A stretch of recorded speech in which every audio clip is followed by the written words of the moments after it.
Hi everyone, welcome to my YouTube channel. My name is Saurabh and you watching Saurabh Talk. Today we learn some English sentences which we use in our daily conversation. So let's start. The first sentence is कोई हानि. इसे हम English में बोलेंगे any harm.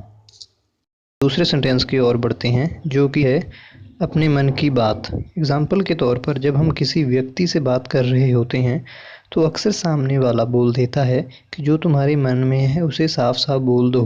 तब हम English में बोलते हैं स्पीक योर माइंड। यह अगला सेंटेंस तो आपने कभी ना कभी किसी से सुना ही होगा। इसे दिल पर मत लो। यह वाक्य आप तब यूज़ करते हैं जब कोई व्यक्ति आपकी बात से नाराज़ हो जाए तो हम उसे इंग्लिश में कहेंगे don't take it to heart. इसी तरह से अगला सेंटेंस सीखते हैं गुस्सा मत करो। यह हम अक्सर बोलते हैं जब कोई व्यक्ति हमारी बात का बुरा मानता है। तो आगे से ध्यान रखेंगे कि हम उसे इंग्लिश में कहेंगे डोंट गेट एंग्री। यह दोनों सेंटेंसेस जो अभी आपने सीखे हैं वह काफ़ी मिलते जुलते हैं, तो ध्यान रहे दोस्तों, इनका प्रयोग सिचुएशन के ऊपर डिपेंड करेगा। जो हमारा अगला सेंटेंस है उसे हम किसी से मदद मांगने के लिए यूज़ करेंगे, जैसे कि will you please help me. इसका हिंदी में मतलब है क्या आप कृपया मेरी मदद करेंगे।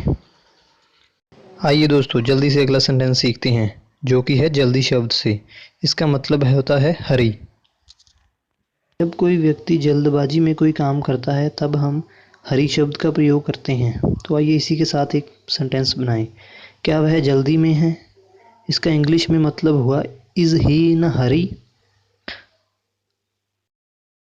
अक्सर आपने कई लोगों को कहते हुए सुना होगा कि वह किसी के लिए कुछ भी कर सकते हैं।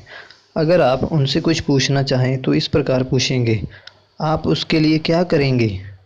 इंग्लिश में इसका मतलब होगा what will you do for him.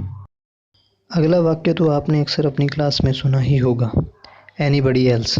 इसका मतलब है किसी और को। वैसे तो यह सेंटेंस डाउट क्लियर करने के लिए पूछा जाता है, जैसे कि अगर कोई डाउट या प्रॉब्लम है तो हम बोलेंगे anybody else. The next one is no throw fair. आपको इस सेंटेंस को देखकर ही पता चल गया होगा कि यह किसी मुश्किल वाक्य के लिए है। आइए इसका हिंदी में मतलब समझते हैं। यह सार्वजनिक रास्ता नहीं, या फिर आप कह सकते हैं कि यह आम रास्ता नहीं। हमारा अगला सेंटेंस है क्या नाश्ता तैयार है। यह सेंटेंस हमारे मॉर्निंग टाइम से रिलेट करता है, तो इसे हम इंग्लिश में बोलेंगे इज़ ब्रेकफास्ट रेडी।